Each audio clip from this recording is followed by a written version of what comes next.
जय श्री कृष्ण। राधे राधे। राधे सत्संग में सत्संग का रसपान करते सभी आत्मीय जनों, श्री वल्लभ की प्रेरणा से प्रेरित होकर राधे सत्संग में आज हम एक सुंदर पौराणिक कथा कान्हा और कुंभार की रोचक कथा सुनेंगे। लेकिन उससे पूर्व अगर आपने राधे सत्संग चैनल को सब्सक्राइब न किया हो तो सब्सक्राइब करना, जिससे आपको हर सत्संग की जानकारी मिल सके।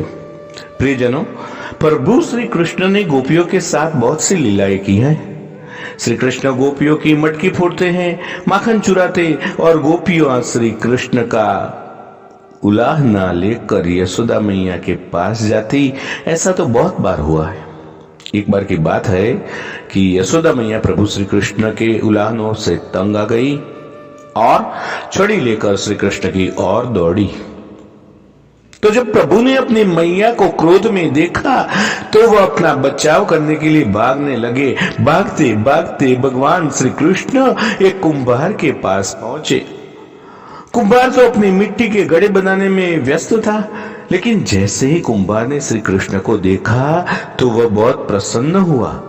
कुंभार जानता था कि श्री कृष्ण साक्षात परमेश्वर है।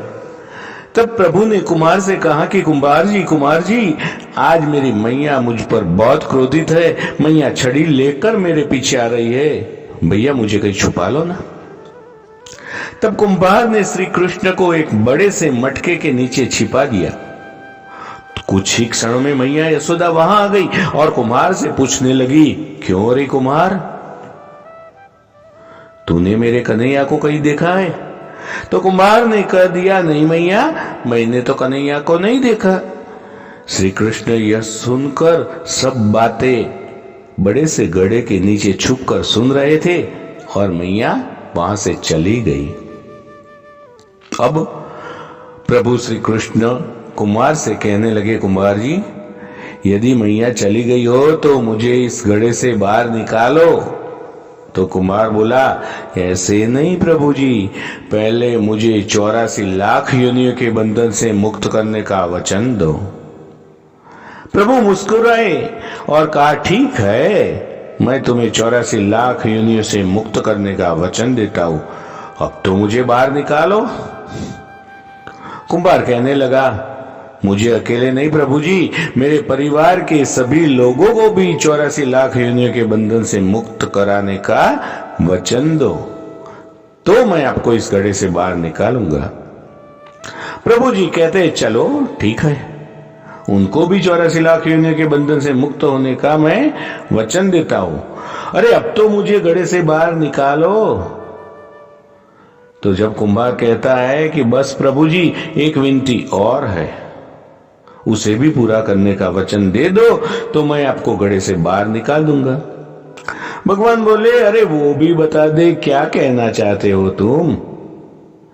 तो कुमार ने कहा, प्रभु जी, जिस घड़े के नीचे आप छुपे हो ना, उसकी मिट्टी मेरे बैलों के ऊपर लाद के लाई गई है, तो मेरे इन बैलों को भी 84 के बंधन से मुक्त करने का वचन दो। भगवान ने कुंभार के प्रेम पर प्रसन्न होकर उन बैलों को भी 84 के बंधन से मुक्त होने का वचन दिया। तो प्रभु बोले, अब तो तुम्हारी सब इच्छा पूरी हो गई ना, अब तो मुझे घड़े से बाहर निकालो। तभी कुंभार कहता है, अभी नहीं भगवान, बस एक अंतिम इच्छा और है, उसे भी आप पूरा कर दीजिए, और वह यह है, जो भी प्राणी हम दोनों के बीच के इस संवाद को सुनेगा उसे भी आप 84 लाख योनियों के बंधन से मुक्त करोगे। बस यह वचन दे दो तो मैं आपको इस घड़े से बाहर निकाल दूं। कुंभार की प्रेम भरी बातों को सुनकर प्रभु श्री कृष्ण बहुत खुश हुए और कुंभार की इच्छा को भी पूरा करने का वचन दे दिया। फिर कुंभार ने बाल श्री कृष्ण को घड़े से बाहर निकाल दिया, उनके चरणों में साष्टांग प्रणाम किया, प्रभु जी के चरण धोए, चरणामृत लिया, अपनी पूरी झोंपड़ी में चरणामृत का छिड़काव किया, प्रभु जी के गले लगाकर इतना रोए कि प्रभु में ही विलीन हो गए।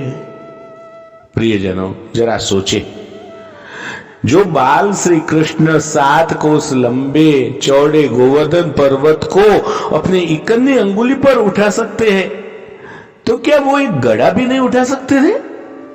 लेकिन बिना प्रेम रिझे नहीं नटवर नंद किशोर, कोई कितने भी यज्ञ करे, अनुष्ठान करे, कितना भी दान करे, चाहे कितनी भी भक्ति करे, लेकिन जब तक मन में प्राणी मात्र के लिए प्रेम नहीं होगा, प्रभु श्री कृष्ण नहीं मिल सकते।